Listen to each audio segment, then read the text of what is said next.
The people of Prospect Creek remember the winter of the Great Freeze for the silence it brought, a profound and heavy quiet that fell after the wind stopped screaming. But before the silence, they remember the sound of laughter. It was not the warm, communal laughter of a town gathered together, but the sharp, cruel laughter directed at two sisters and their peculiar house. They were orphans, Anya and Britta, 17 years of age and left with little more than a deed to a windswept plot of land, a set of their father's well-used tools, and a loyal German shepherd named Fen who shadowed their every move. Their parents, immigrants from a land of brutal, unforgiving winters far across the ocean, had succumbed to a fever the previous spring, leaving the twins to face the coming cold alone. The town offered its pity, which came in the form of sad glances and muttered condolences, but little else.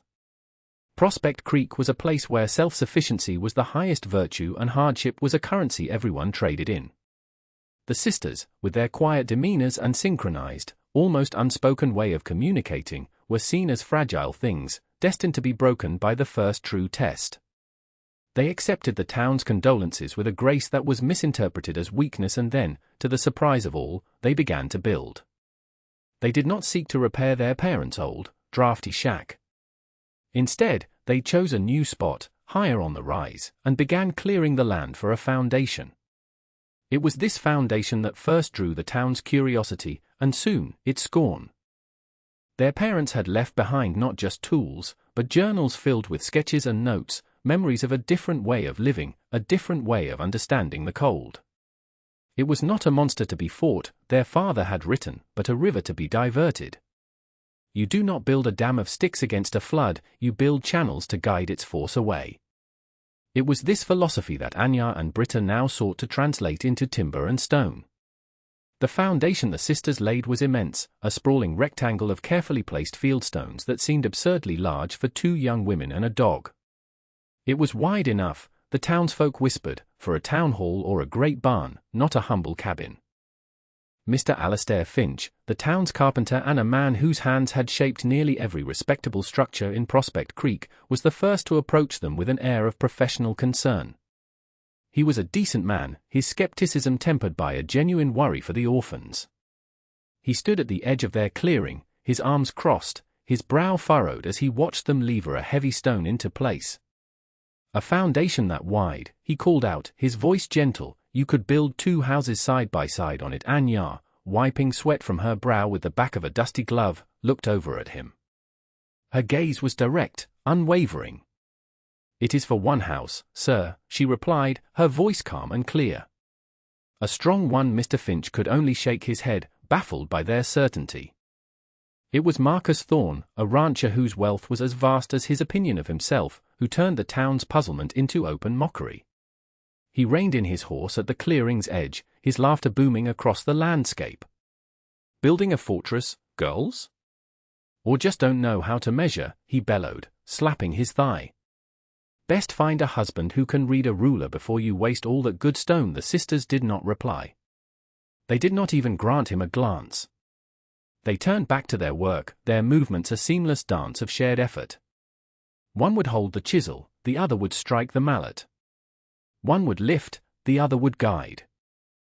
They dug the trenches deep, filled them with gravel for drainage, and laid the stones with a precision that even Mr. Finch, watching from a distance, had to grudgingly admire. Their silence in the face of Thorne's ridicule was their only defense, a wall they built around themselves long before the first log was ever laid. Fen, their dog, would stand between them and any visitor, not growling, but simply existing as a quiet, formidable barrier, his amber eyes watching every stranger with an unnerving intelligence. The work was brutal, their hands blistered and raw, their muscles aching with a fire that sleep could only dull, never extinguish. But in their shared purpose, they found a strength the town could not comprehend. The first wall went up through the late summer, and for a time, the whispers quieted. The sisters felled the pines themselves, the rhythmic thud of their axes echoing in the crisp air from dawn until dusk. They were methodical, choosing trees with a forester's eye, and using a two-man saw with an efficiency that belied their slender frames. They stripped the bark, hewed the logs, and cut the corner notches with an uncanny precision, the joints fitting together so snugly that hardly a sliver of daylight could be seen between them. To the casual observer, it looked like a simple, if unusually well-made, log cabin was taking shape. Marcus Thorne, riding past, saw a structure that was, for the moment, conventional. He assumed the girls had realized the folly of their oversized foundation and had simply chosen to build on one side of it, leaving the rest as a testament to their initial foolishness. Finally came to their senses, he declared in the town saloon, to murmurs of agreement. A waste of a good summer's work on that foundation, but at least the house itself looks right. Mr. Finch, however, saw something different. He noticed the care they took, the way they treated each log not as a mere building material, but as a crucial component in a larger, unseen system. He saw the depth of the notches, the way the logs were settled and sealed with a mixture of clay and moss. It was craftsmanship of the highest order, the kind of work he hadn't seen in decades. He was impressed, deeply so, but the mystery of the vast stone footprint remained. He kept his counsel, his professional curiosity warring with the ingrained conventional wisdom of his trade.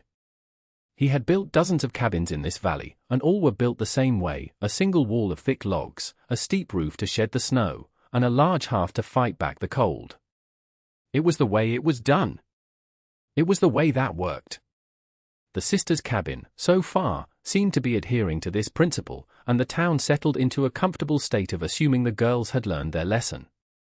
Fen remained their ever-present guardian, a silent wolf-like shadow who patrolled the perimeter of their worksite, his presence a clear deterrent to all but the most determined visitors. He was their family, their protector, and the only living soul who seemed to understand their purpose without question. The illusion of normalcy shattered the day Anya and Britta began the second wall. They did not raise the roof as expected. Instead, they began constructing another complete log wall inside the first, leaving a gap of nearly 3 feet between the two shells. The news spread through Prospect Creek like a grass fire. The project, which had briefly garnered a sliver of respect, was now officially a spectacle of madness. Marcus Thorne made it a point to ride out every few days, bringing friends with him to witness the absurdity. "It's a house for ghosts," he would roar, his laughter echoing off the silent, half-built structure. "A room for the family and a hallway for the winter wind to live in." The name he coined stuck, the Folly House. It became a local landmark, a destination for the curious and the cruel. Children would dare each other to run up and touch the strange double-walled structure, as if it were haunted. The adults, for their part, simply shook their heads in pity. "Those poor, misguided orphans," became the common refrain. Their grief has addled their minds. They saw only a tremendous waste of good timber, a squandering of the short building season on an impossible, nonsensical design. What they could not see was the purpose behind the gap. Day after day, the sisters worked to fill the space between the walls. They gathered dried moss by the sackful, collected fallen pine needles from the forest floor, and mixed it all with dry, sifted earth. They packed this mixture into the cavity, tamping it down layer by layer, creating a dense, thick core of insulation. It was a slow, laborious process.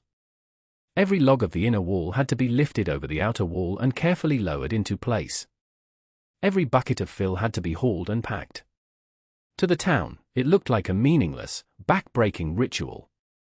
To Anya and Britta, it was the heart of their home, the secret shield against the cold their father had described in his journals. They worked in silence, their faces smudged with dirt, their movements economical and synchronized. They did not need to speak, they simply knew. Their shared resolve was as solid and as tightly packed as the earth between their walls. With the second wall complete and the cavity between them filled, the sisters finally began the third and final wall. This was the wall of their living space, the true interior of their home. It was constructed with the same meticulous care as the others, but the timbers were planed smooth, the joints sealed with an almost obsessive attention to detail. The resulting room was small, far smaller than any other cabin in the valley. It contained a modest living area, a small sleeping loft, and a central stone hearth that was a marvel of engineering in its own right.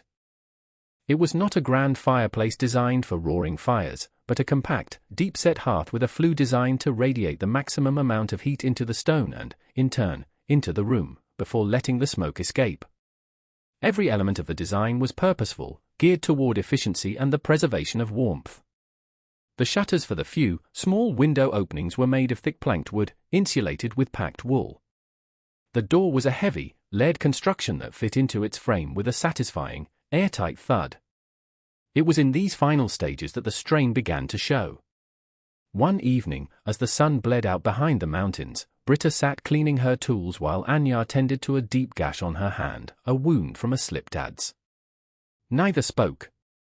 Britta simply stopped her work, took Anya's hand, and carefully cleaned and bandaged the wound with a strip of clean linen. Their eyes met for a long moment, a silent exchange that conveyed all the fear, exhaustion, and unwavering mutual trust that had carried them this far. Before the first snow, Mr. Finch paid them one last visit. He stood outside, marveling at the finished structure.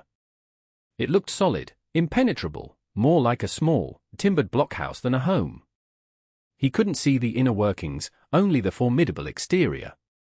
"Are you certain this is wise?" he asked, his voice heavy with the accumulated doubt of the entire town. Britta, standing in the doorway, looked at the old carpenter, her expression unreadable. "Our father was a wise man," she said simply. Mr. Finch tipped his hat and walked away, more puzzled than ever, but for the first time, a seed of doubt about his own certainty had been planted in his mind. That autumn was a liar. It was mild and golden, with warm, sun-drenched days that stretched long into October.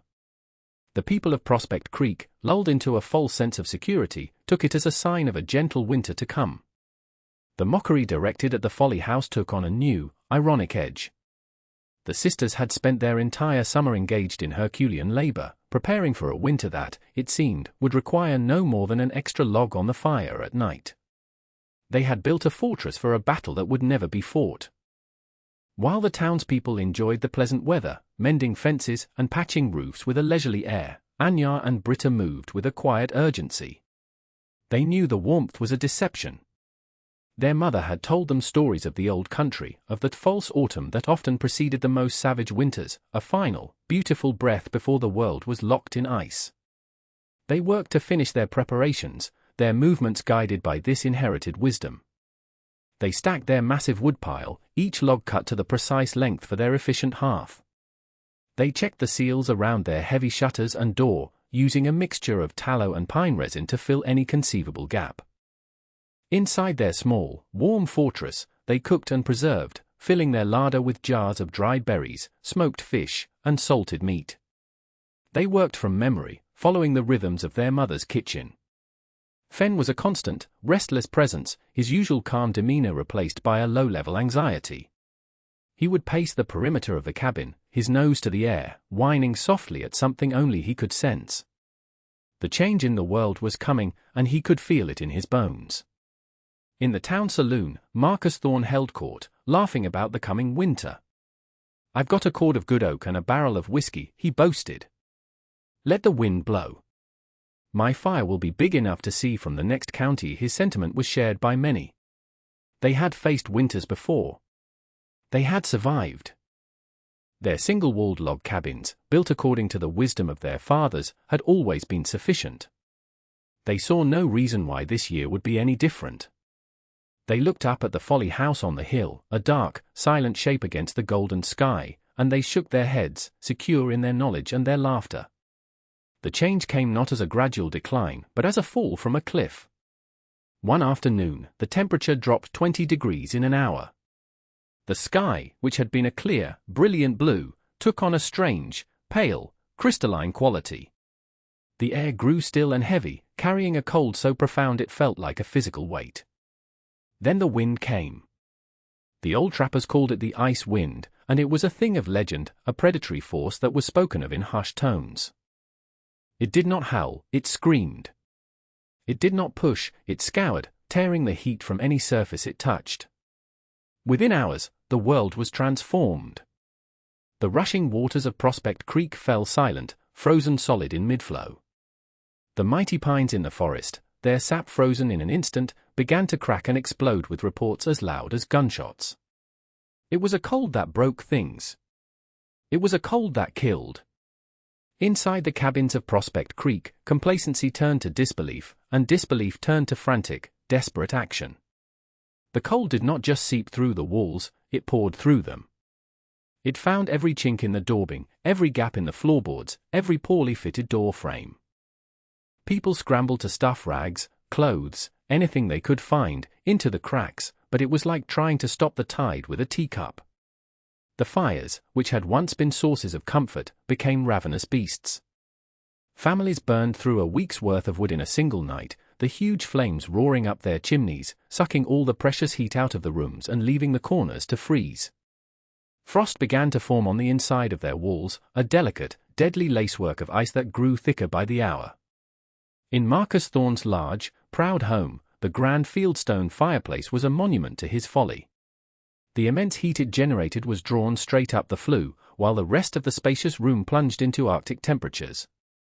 He and his family huddled together on the hearth, wrapped in every blanket they owned, their faces scorched by the fire while their backs were frozen by the drafts. His bravado had evaporated, replaced by a raw, primal fear. The wind shrieked, the house groaned, and the cold, the relentless, invasive cold, just kept coming. While Prospect Creek descended into a frozen hell, a different reality existed inside the triple-walled cabin on the hill. Outside, the same ice wind screamed its fury, plastering the northern wall with a thick layer of snow and ice. The same impossible, life-stealing cold gripped the landscape, making the very air painful to imagine. But inside, there was peace. Inside, there was warmth. A small, quiet fire glowed in the central hearth, consuming logs at a slow, almost miserly pace. The heat it produced was not lost to the outside world, it was captured. The thick stone of the hearth became a thermal battery, radiating a gentle, consistent warmth throughout the compact living space. The air was still and comfortable. Anya sat at the small wooden table, mending a tear in a canvas sack, her fingers nimble and sure. Britta was propped up in the sleeping loft, reading a tattered book by the light of a single tallow lamp. The soft glow illuminated a scene of profound domestic tranquility. Fen, the great shepherd, was not huddled by the fire for survival. He was sprawled out on a bearskin rug in the middle of the floor, fast asleep, his chest rising and falling in a slow, easy rhythm. The sisters' innovation was a masterpiece of thermal dynamics, a simple yet revolutionary concept. The thick, wind-breaking outer wall absorbed the initial onslaught of the cold. The 3-foot-thick core of earth, moss, and pine needles acted as a massive insulating barrier, a thermal shield that slowed the transfer of cold to a crawl. It trapped the cabin's interior heat, preventing it from escaping, while also harnessing the latent, stable temperature of the earth beneath the foundation. The second, inner gap of air provided another buffer, and the final, smooth-planed wall simply contained their warm, livable world. On that wall, hanging from a small nail, was an old mercury thermometer, a keepsake from their father. Its markings were in a foreign script, but the numbers were universal. As the wind howled its death song outside, the delicate silver line inside the instrument held steady. The narration could state the objective, unbelievable truth: the temperature inside the sisters' home was 68 degrees. According to a similar instrument in Mr. Finch's workshop, frozen and cracked, the temperature outside had bottomed out at 34 degrees below zero. A difference of 102 degrees. It was not a home, it was a different season. For 3 days and 3 nights, the ice wind laid siege to Prospect Creek. Then, as suddenly as it had arrived, it was gone. The silence that fell was more terrifying than the storm itself. The sun rose into a pale, bleached sky, illuminating a world that looked like a photograph, frozen and still. Mr. Alastair Finch was one of the first to venture out. He was old, and the cold had settled deep in his bones, but a lifetime of responsibility weighed on him. He had to check on his neighbors. He bundled himself in every layer of wool and fur he owned until he could barely move and stepped into the brutal, biting air. The town was eerily quiet. There was no smoke rising from most of the chimneys. The ones that still smoked issued thin, pathetic wisps, the sign of a dwindling fire. He saw faces in windows, pale and drawn, but no one was outside. He pounded on doors, his calls met with weak responses.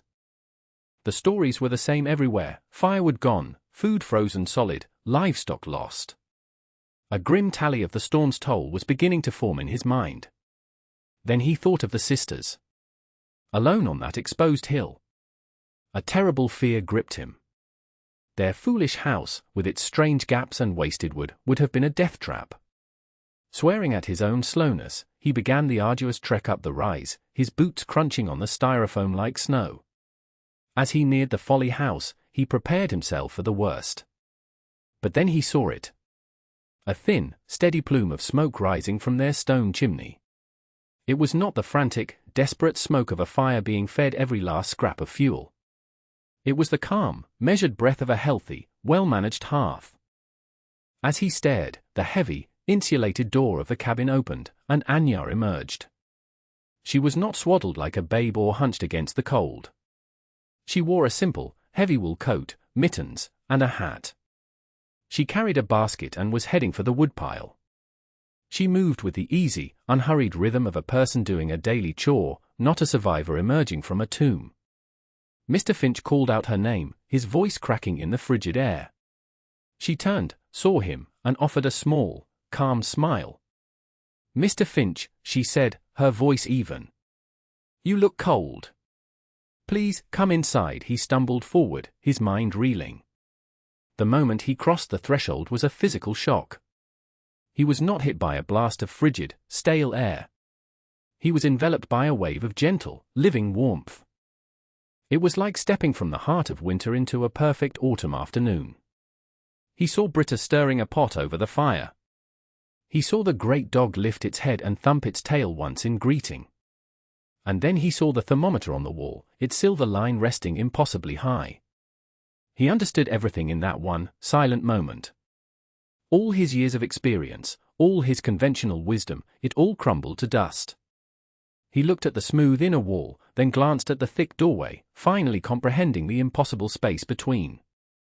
He saw not folly, but a genius so profound and so simple that it left him breathless. When Mr. Finch returned to the town, he was a changed man. He did not speak of the poor orphans or their folly, he spoke of a miracle. He described the warmth, the calm, the quiet ingenuity that had not just endured the storm but had ignored it completely. The story spread from one freezing house to the next, a spark of impossible news in the grim aftermath. At first, there was disbelief, but the evidence was undeniable. The sisters were alive, well, and warm. Marcus Thorne, his own grand house a wreck of frozen pipes and cracked plaster, his prize bull frozen solid in the barn, heard the news in stony silence. His pride, once as vast and loud as his laughter, was now a small, frozen thing. His family had barely survived, huddled in a single room, burning furniture to stay alive. The memory of his own mockery, echoing in the silent, frigid air, was a source of profound and bitter shame. His silence now was more eloquent than any apology. When the great thaw finally came in the spring, it revealed the true cost of the freeze. But it also brought a new beginning. The sound of construction that filled the valley was different. It was the sound of rebuilding, but also of relearning. One by one, then in small groups, the people of Prospect Creek made the pilgrimage up the hill to the Folly house. They came not to mock, but to ask. Humbly, respectfully, they asked the two quiet sisters how it was done. Anya and Britta, with the same quiet grace they had shown in the face of ridicule, shared their knowledge. They showed them their father's journals, explained the principles of the thermal barrier, the importance of the insulated core, and the efficiency of the central hearth. The Folly house became the model. The triple-wall design, once a symbol of madness, became the new standard for survival in Prospect Creek. The story of that winter became a parable, a lesson learned in the harshest of classrooms. The Great Freeze taught the people that wisdom is not always loud, nor is it always found in the comfort of tradition.